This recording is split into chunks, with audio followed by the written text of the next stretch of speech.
Already we've seen how social media affects the individual, how it helps him form intentional communities of common concern and conviction, how social media is changing the economy, how social media is changing the way we protest, and also we've examined the negative sides of social media, from the loss of privacy to cyberbullying to its overuse, particularly by the young.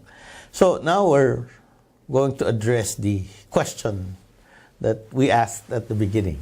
So in some sense, so far all of this is just to help us answer or directly tackle the question of, is social media advancing the richness of human life? We said that that's a definition of development, a very good one, and that's why that's what we're using as a yardstick to see if social media is useful as a tool for development. Now, we could think of a number of ways by which social media could help development. Social media has been documented to be helping rural development. Social media has been used in disaster communications and management. Social media is useful also in public health. It supports environmental movement and citizen science. It combats corruption and also is a tool for education. So we will examine some of this in greater detail so that we get a better sense of the power of social media. Now, I think it is true for most of the things that we will discuss. When we say social media, what we're saying actually is that we have a tool that could help amplify the voice of individuals, groups, particularly in poor and marginalized communities. Right? It's like a loudspeaker. Because in a number of instances, the poor has no problem getting their ideas across. Right? Maybe the intellectuals also do not have problems because they could write in newspapers, they publish journals, they're interviewed on television. So they are heard. But the problem is, what about the farmers in rural communities? What about the poor in urban areas? Do they have the same voice? Now, social media provides them with a tool to amplify their voice, to make it heard, to make it louder, to make it heard, so that governments and other responsible organizations could help change the situation that they face. So, rural community is a particularly challenging area in the sense that lots of people live in rural communities, and that if you do not really solve their problems, if you are unable to enlarge their choices, if you are not able to help them speak up, then all your development efforts would have been deemed failures, right? That's the litmus test. If you improve lives in rural communities, then you've succeeded. Okay. But also that's where the greatest challenges are. For instance, there are probably more telephone lines and internet access points in urban areas compared to rural areas. They're scattered. It's not easy to provide them with internet access, or to do so would be very expensive, which will make it unreachable for them. And if you don't have an internet access, you don't have social media. Fortunately, there's such a thing as mobile phones, smartphones. And so that then lowers the barrier to entry of a lot of rural communities to cyberspace. So, the promise of social media is participatory development. It allows people to participate in charting their future, in improving their lives, in broadening the opportunities that would be available to them. There's this story about turmeric farmers in India. Now, we know of the situation where a lot of farmers are poor, but the middlemen who buy their products are rich. Right? So there's always this problem that those who produce the things that we consume are poor, but those who they sell it to get rich because of them. Now, and here we have various stories that we've heard already. For instance, during the days when we were examining how mobile phones are useful, we have stories of fishermen and mobile phones. So they go out to sea, and before they come home, they text various places as to what is the price of fish. And so then they go to that place where the price of fish is higher and sell it there. So mobile phones and the mobility of fishermen allow fishermen to get the best price for their produce, which means more income to them. But farmers are not as mobile as fishermen, right? And part of the problem faced by farmers is that if there is an abundance in terms of their harvest, it usually means lower price for them. It sort of works counterintuitively, right? The more you produce, the poorer you are. Because there's more good coming into the market, the price would go down. So in one particular year in India, there was a surplus of turmeric in a particular community. And so they faced the prospect of being victims of their success. There was too much production, and it threatens to ruin the farmers. So what they did was, through Facebook, talk to other farmers in other places and ask them what is the price of turmeric there. They discovered that turmeric prices in this location would be higher than what they will be able to get in their own town. So they decided not to sell their turmeric in their town, which usually the practice is after harvest, people come, right? Buyers would come, and because there's so many of you competing, selling, then you drive the prices down. So in this instance, there was a boycott, right? They refused to sell in the local market because doing so would lead to their ruin. And by doing that, they were able to get better prices for the turmeric. So they threatened, no, we'll just go to the next town and we'll sell it there and we'll make a profit. So the guys who now buy the turmeric in their town had to raise their price, knowing that the turmeric farmers have the option to go to another place to sell it for a higher price. So in this instance, you see Facebook helping farmers in a situation where normally it would lead to their ruin, but now led to everybody getting more in a situation where they usually get less. So that's one way by which social media help rural communities, help farmers get better prices. Now, also development workers, development NGOs also see the social media as a very powerful tool to disseminate information as well as to get feedback from farmers. So usually we have in rural communities the situation where you have agricultural colleges doing a lot of research on how to make a particular crop more productive, right? New farming techniques.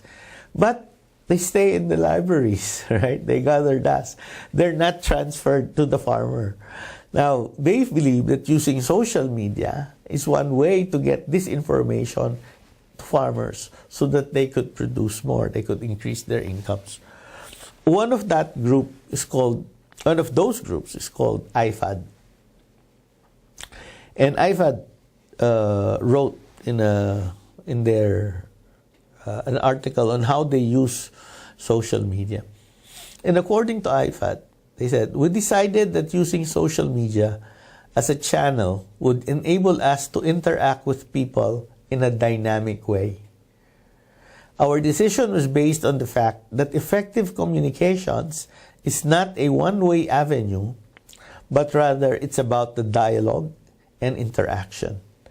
And social media gives everyone with internet or cell phone access a voice and opportunity to contribute and join the conversation. Right? So farmers are now not passive recipients of information from development workers or from scientists. Farmers are now able to engage in a conversation because that is what the social media is as a platform. It encourages conversation. It encourages co-creation. Now, let's shift to disaster communications and management. I come from the Philippines, and we get about 4 or 5 typhoons, which leads to disasters. And of course, most recently, Typhoon Haiyan, the strongest typhoon, hit the Philippines. And there you also see the power of social media as a development tool. So the situation is that social media is now the preferred mode of communicating during disasters. Right? We go to social media for timely, unique, and unfiltered information. When we're seeking information and when we're seeking emotional support and healing. All of this, I think, is powerfully demonstrated in recent Philippine events.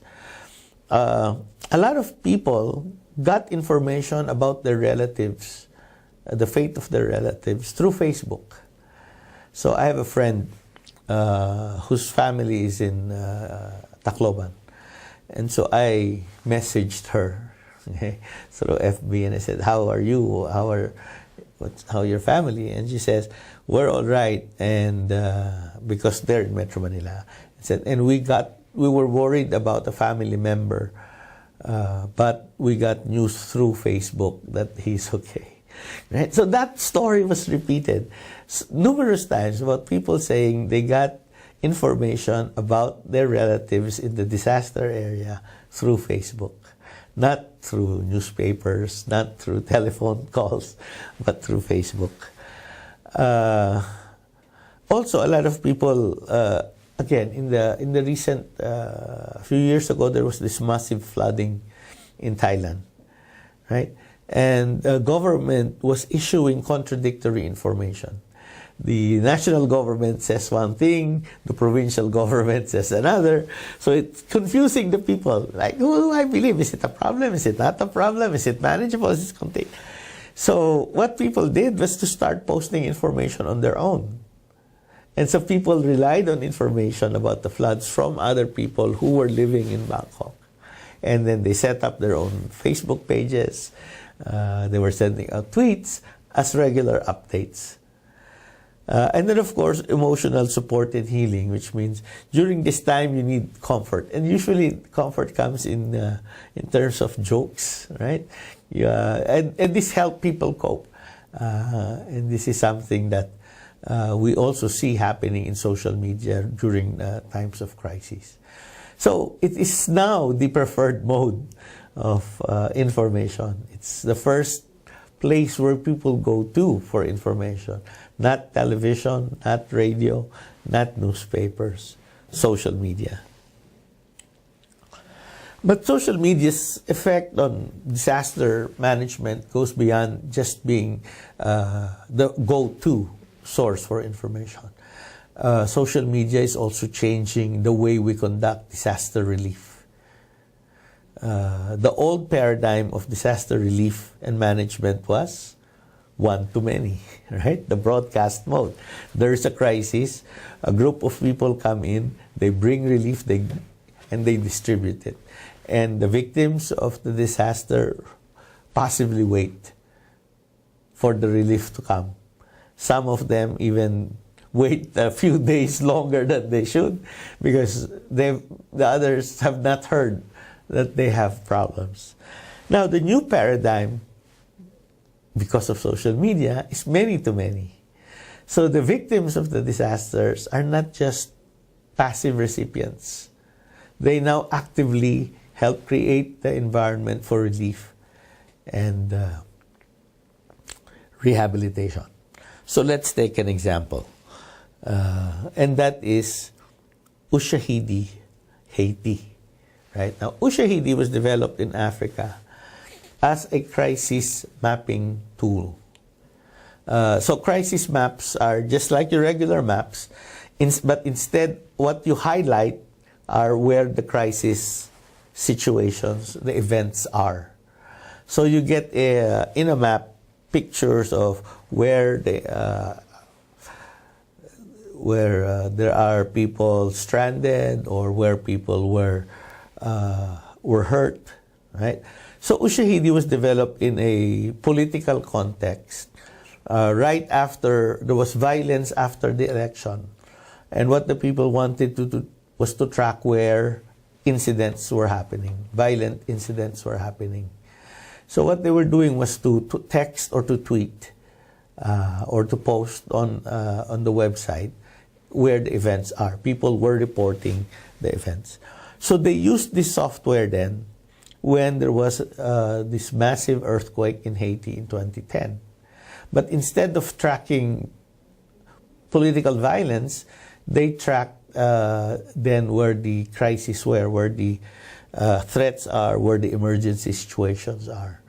So they announced that if you need help, if you want to report death, if you want to report fallen buildings, then you could tweet that, text that to this number or to this site. And out of that response, they were able then to develop a crisis map. So the map tells you where the problem areas are and the magnitude of the problem by the number of tweets or SMS that you get. Now, this is very useful because the first responders, those in charge with disaster relief, has a better sense of what is happening on the ground. Because right after the disaster, you don't see, you have no idea where the problems are. So usually you have to send somebody out to look at the place, right? And the people that you could send out is limited. So here, it's people sending you information. You're receiving information, you're putting, they're geotagged, and then they're put on a software, and then they generate a map for you to see the extent of the problem. And now you're better able to respond. Because you could say, okay, the big problems are there, I will send my people there. There's this problem here. So, in a sense, no one waits longer than they should because they know that the responders, disaster relief is coming.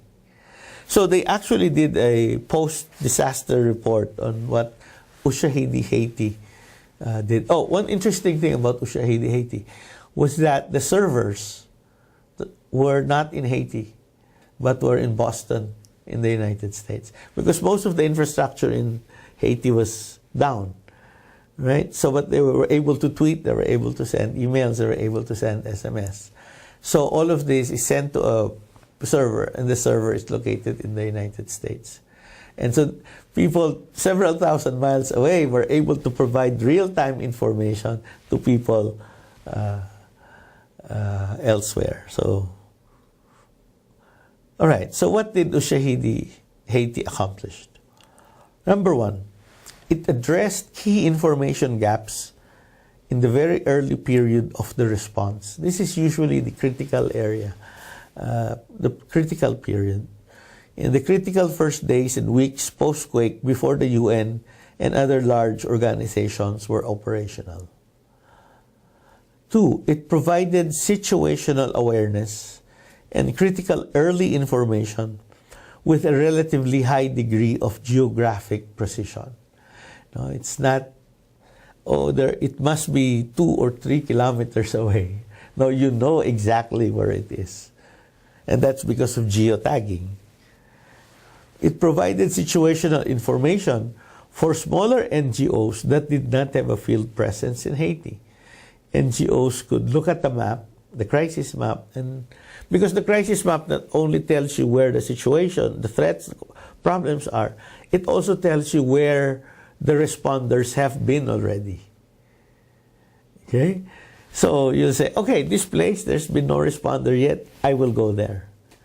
Right? And I don't need permission from anybody to go there. I will just tell them, I'll take care of X. And they put it there and you respond. Right? So coordination is a lot easier. You don't have to ask permission, and yet everybody else knows what you're doing. So you will not find a situation that you see 3 or 4 responders in this site and no responder on the other. So number 4, it helps smaller and privately funded responses to more appropriately target needs. And also it facilitated private citizen actors. Right? So it distributes the resources more effectively. You don't have situations where there's too much here and not enough there. And all that you need is a disaster map that tells you where the problems are and who is responding where. So it makes for more effective and more efficient disaster management response. And it's made possible because now, again, user-generated content, that the victims are now participants in their own relief and not just passive participants in disaster relief and management. So we've seen social media in rural development, we've seen social media in disaster. This is also true in health, in terms of the delivery of public health. Social media makes it easier to provide health information in a timely, accessible, and credible manner. Right? So again, a lot of health is about lack of information.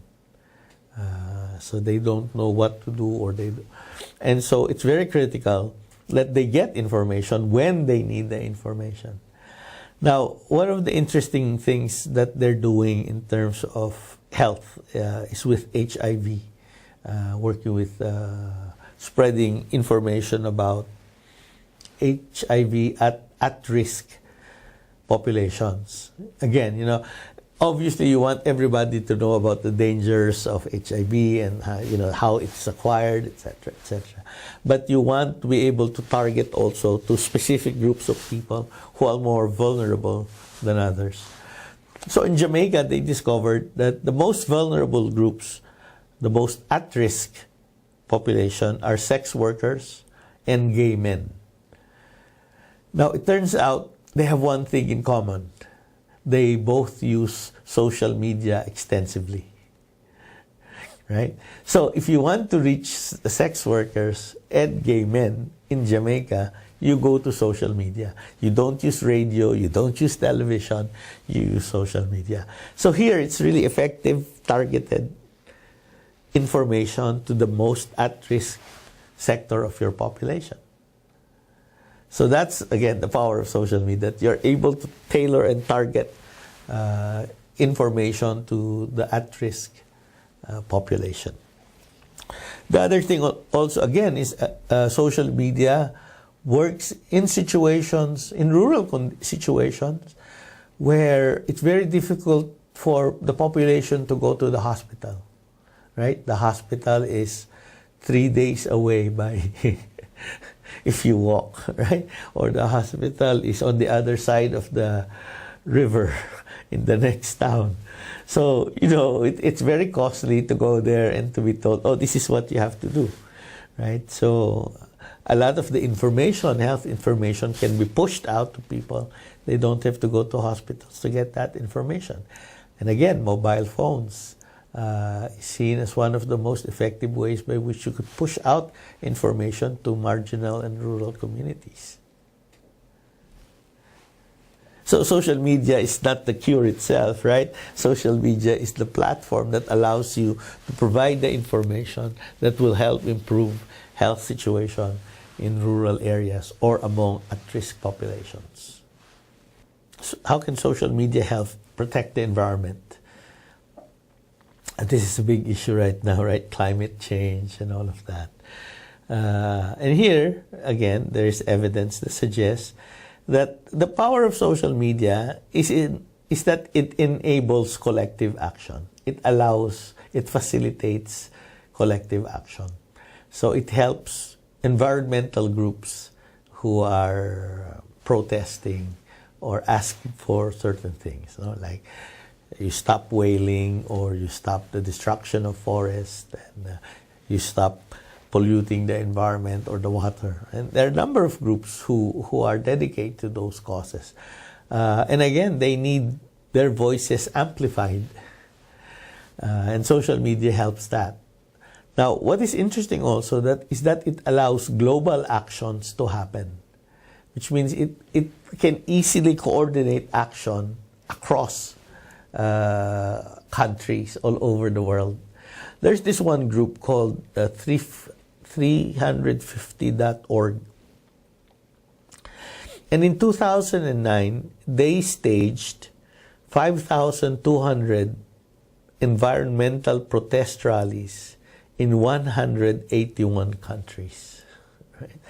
The largest concerted political action the world has ever seen. Those are impressive numbers. 5,200 rallies in 181 countries. And they did that through social media. Facebook, Twitter, YouTube. Without social media, it would have been nearly impossible for this.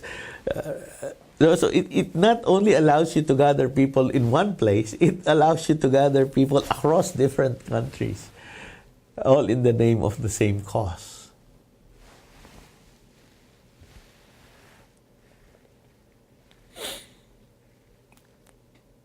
Our last example is how do we use social media in education? Now, again, this is the situation here was that before, social media was seen as a distraction, right? Social media is seen as almost an enemy of education. Teachers don't like social media because their students spend far too much time there instead of studying. And so some of the response was, well, banning social media, right? Can't use social media in school and all of that. Again, this is changing. People are beginning to see how we could use social media in education. And in fact, it is predicted that in 5 years' time, 80% or more of schools, colleges, and universities will be using social media as an actual cog in the learning process of students. Social media is not a distraction. Social media does not get into the way of education. Social media facilitates education. So, for instance, the New York City Department of Education already sees this, already believes that social media is a powerful tool to enhance education, communication, and learning. One example of this is this open study, right? It is a online social learning community that allows students to connect with other students studying the same things at the same time. So like all students studying algebra could go to this site and share, and it's like a big study group, right? We see study groups usually composed of 4 and 5 students studying together for next day's class, right? So again, the social media provides a platform to expand the group to 5 million, right? And not just 5.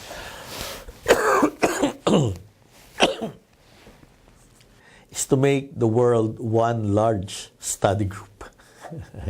You could be studying it doesn't matter what school you go to, where is it located, or all that matters is you have a platform where you could share with each other.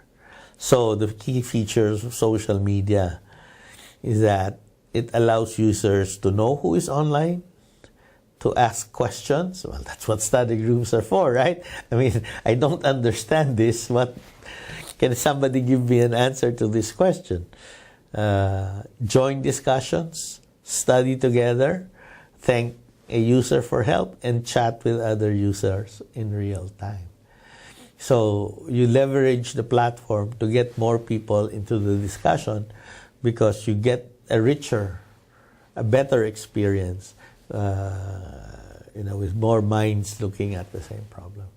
So that's what Open Study does. And so you could imagine a lot of schools using this platform so that the exchange of knowledge and learning does not only happen to students in one classroom, but to students in various classrooms in various locations. So that's how social media helps education, right? So again, you could look at other areas of development, and what social media does is that it enhances the participation of people who do not normally participate, do not normally have a voice. It gives them voice. It helps amplify that voice.